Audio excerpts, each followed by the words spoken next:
Hey everybody, I'm Trevor. I'm Little Rump. And this is the Anthony and Todd Show. And today we're going to be taking a look at the latest Lil Pump record, Harverd Dropout. I think he went to a different school than I think he announced that he was going to go to, and then dropped out of it. Actually, Pump went to Yale, so this is just a Harvard diss album. Oh, really? They're beefing. There can only be one Ivy League. There's a lot more Ivy Leagues than that. I think it's more. There can only be one Ivy Lean. Am I right, fellas? Hey. Am I right? Ask his teacher. He's been leading class.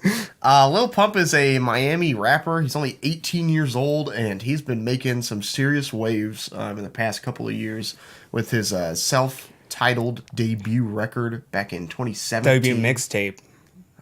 Yeah. Forgot. It was a long time And ago. I think this is his debut album. I guess so. If he considers it an album. Yeah.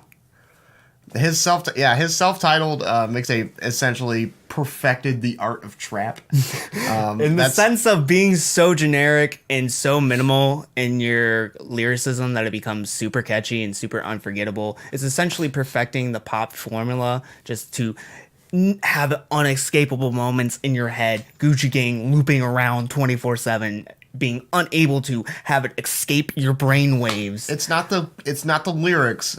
It's the way that the lyrics go on and on and on, and they form their own like rhythms and cadences that they just get stuck in your head.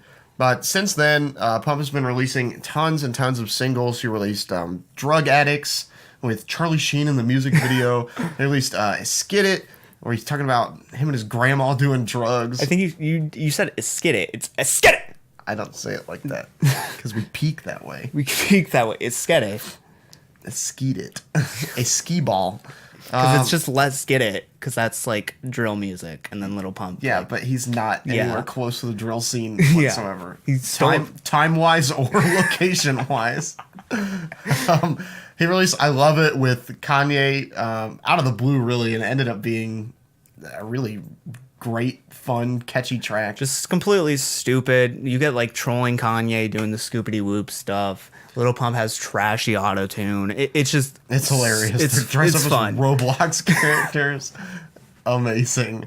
He released Butterfly Doors a couple of months ago, and then very recently, like 2 weeks ago, Racks on Racks. And finally, after months and months of teasing, we were supposed to get this thing like last year. In October. And he lost it, and then he got arrested. And then he became racist. And now we've got it.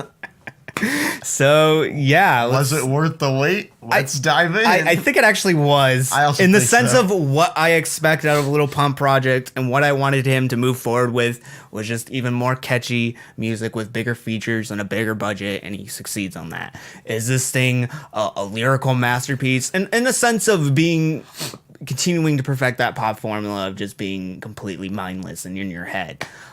Yes, but is he saying anything of note on here? No. Has he ever said anything of note? No. I think he's tied with Ski Mask the Slump God with never saying an intelligent thought in your entire life. And it's good. And it's entertaining. I don't think this is gonna like a lot of people are gonna enjoy this record compared to his self-titled, because I think his stick may have gone on for too long at this point. You know, that's a common criticism I hear for artists like Pump or Ski Mask.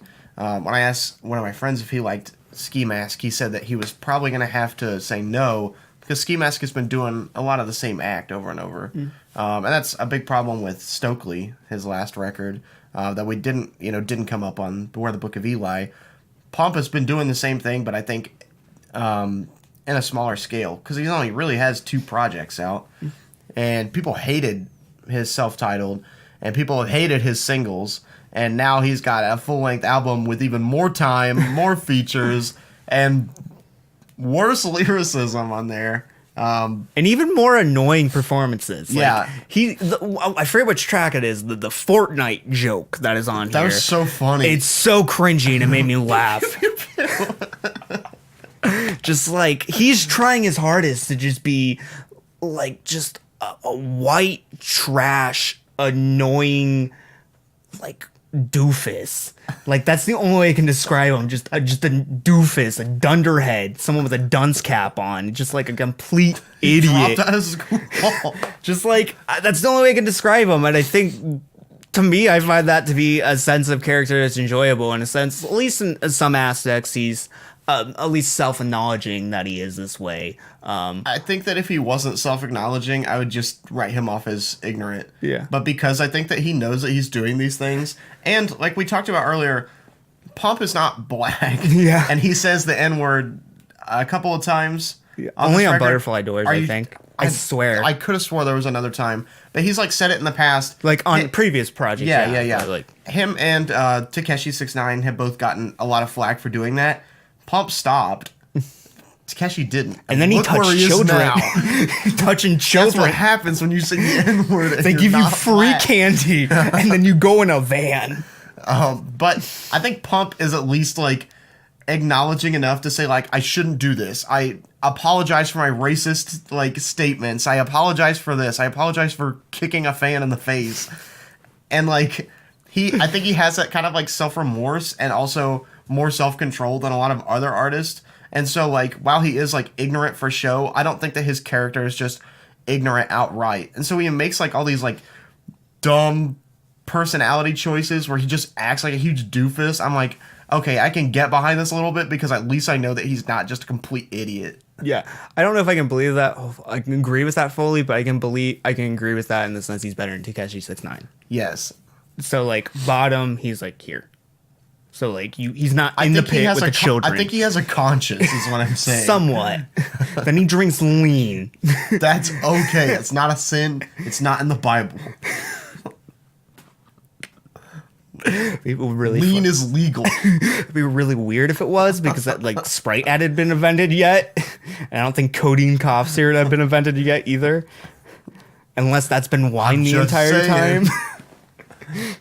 It's okay. Jesus turns water into codeine. So where to start on this thing? I think just going through essentially everything. Dropout and I just think are two like moments again where he's just bringing out his most obnoxious character yet, just forward and center. Another thing I forgot to mention, the very like synthetic kind of the very synthetic and wailing production that is on this actually adds that to a lot of it. It's just kind of, you want it to go away at times. That also applies to Lil Pump's autotune, and I love it where it's just so obnoxious and annoying, and then Kanye comes on the end and it's just trolling. He's just saying really stupid lines and they're all hilarious. I'm a cheap fuck. I'm a cheap fuck. I like a quick fuck. Like just saying that over and over and over again, just in this like really stupid track that's just like a bunch of dumb fun. Going on later to surprisingly Fasho with Offset. Both Offset and Quavo on this album have some of their most charismatic performances to date, and I don't care what anyone says. They both seem like they're awake. I don't like everyone who's on this album for the most part seems like they're awake. We have a YG feature. And he's awake. He's back to like still brazy YG, who we haven't seen in like 3 years. He's like back after dropping Too Brazy last year, where he's apparently too brazy, and that's why he was so shitty. But like on this, he's actually like charismatic. He comes through with that like West Coast flow, that like West Coast almost revival style flow that has made him so unforgettable to begin with. And then Lil Wayne, who is on this thing, who essentially just does like his same flow from Uproar, but it's fun. I think he just delivers so much character that this like the pairing that I never like actually thought of, but it works really well. Because Lil Wayne only has chemistry with people who do a bunch of lean. That's why he's really good with Future. They bond over. Yeah. But over the course of this entire thing, we're getting these like very minimal lyrics, catchy performances, and it's just all over the place, and it's fun. This thing's 40 minutes, and it's just as much as you think Lil Pump, a Lil Pump project doesn't have enough material for 40 minutes. This has enough performances that last that time period. And while some of them are too short, the Offset and the Quavo features are a little bit too short on this thing. I think for the most part, everything that he's bringing on here is good, and it's improvement over his previous material. Mm-hmm. Now, there still isn't any profound ideas on here. Lil Pump isn't doing anything super extreme when it comes to narrative and lyricism, but I think for the most part, he's essentially just becoming the best form of himself so far when it comes to his character, when it comes to his performance. And I think he's giving at least his fans the music they want to hear, which is this very dumb trap music. It's dumb, it's playful, and he knows that it's what it is. I'm not saying Lil Pump is completely self-aware of all of his flaws, because I don't think he is, but I think for the most part he is self-aware of most of his flaws. Yeah, and well, that's what I was saying. Like, I can't call him ignorant. Then. Yeah. I think he puts on a show a little bit. But yeah, I actually enjoyed this record. The flow across the entire album, like the way that tracks like meld into each other, is incredibly smooth. I never once expected that, but I felt like this whole project flowed like one continuous song, and I really enjoyed that. A couple of narrative breaches here, things that don't make sense.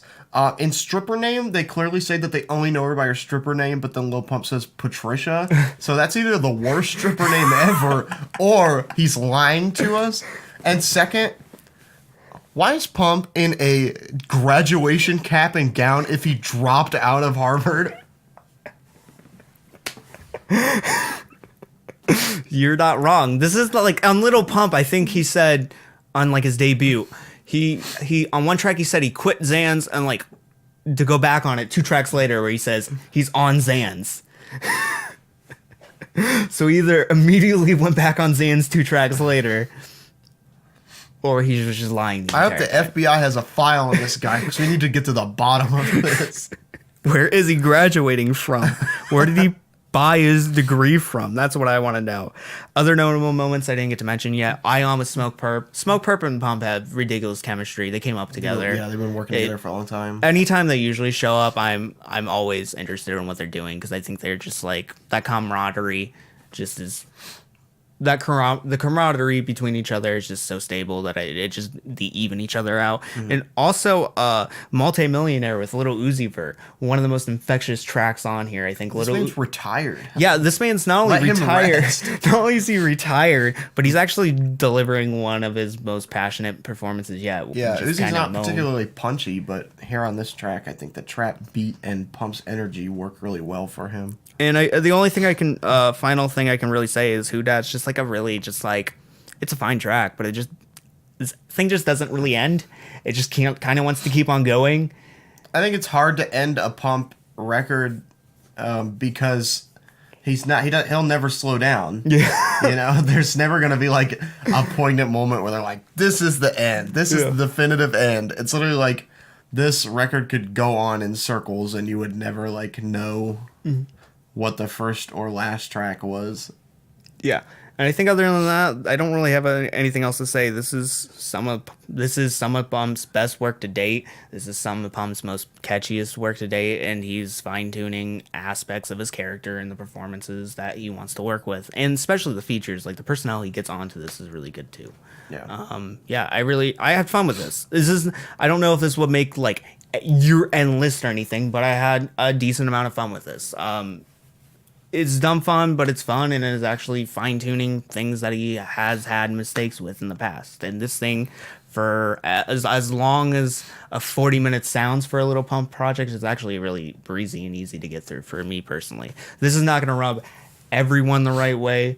No way in hell that it is, because I think a lot of people are going to have problems with this because it is so stupid, repetitive, just dumb, mindless, and it is a Lil Pump, who is just one of the dumbest people on earth. So fundamentally, people are going to have problems with that in general. But in my view, I think this is a fun project. And that's all I'm going to say. Till next time, guys, I've been Vincent. I'm Trevor. And see you, boyos. Bye, everybody.